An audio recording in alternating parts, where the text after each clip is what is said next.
So hello hi everyone, welcome back to my YouTube channel. हमारे YouTube channel पे आपका स्वागत है। हम दोनों फिर से आ चुके हैं न्यू रिएक्शन वीडियो के साथ। तो हम लोग देने वाले हैं दबंग स्टार खेसारी लाल के गाने पे रिएक्शन। इसके पहले मैं बता देता हूँ, मैं हूँ विकास मौर्य। मैं हूँ मिस आंचल। तो दबंग स्टार खेसारी लाल के गाने पे हम लोग देने वाले हैं रिएक्शन। जो गाना है तोर अखिया के कजरा ये जान झगड़ा करा देवेला, बहुत ही ज़बरदस्त सॉन्ग है। तो चलिए हम वीडियो को स्टार्ट करते हैं। अगर ये वीडियो हमारा पसंद आएगा तो हमारे चैनल को प्लीज़ सब्सक्राइब कीजिए और वीडियो को लाइक कीजिए। कमेंट बॉक्स में ज़रूर बताना कि आपको वीडियो कैसा लगा। चलिए हम वीडियो को स्टार्ट करते हैं। Let's go. तुम जवानी में रंगीन हो गई हो, जवानों के लिए मशीन हो गई हो। परमाणु बम कहाँ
पे हमरा आगे बढ़ला के लागत बाबू बड़ी डर।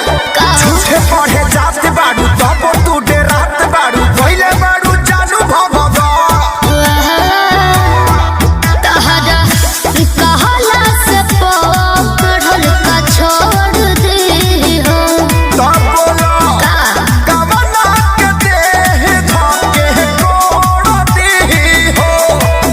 तहर पागल बात मोते हमर होई दूर गति बात निंदिया उड़ा देले बा। तोहरा अखिया के गजरा है जा झगड़ा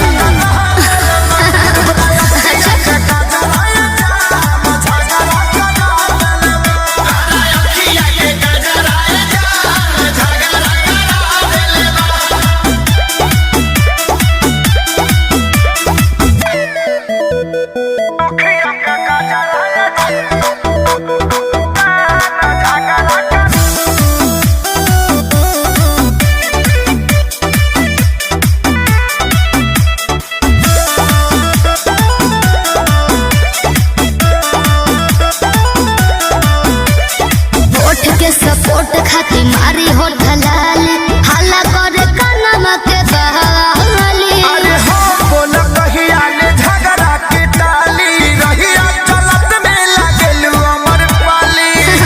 कि हमारा होए सन देखावे के तो हुनर बाटे हो। तो अखिलेश खेसारी से बढ़ के छू छू नर बाटे हो। अच्छा मोनो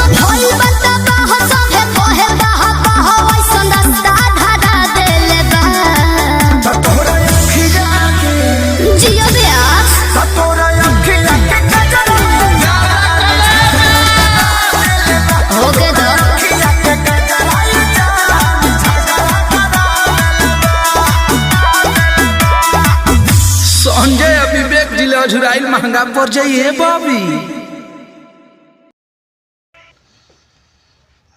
अगर ये वीडियो हमारा पसंद आया तो हमारे चैनल को प्लीज़ सब्सक्राइब कीजिए और वीडियो को फटाफट लाइक कीजिए। कमेंट बॉक्स में ज़रूर बताना कि ये दबंग स्टार खेसारी लाल का वीडियो आपको कैसा लगा।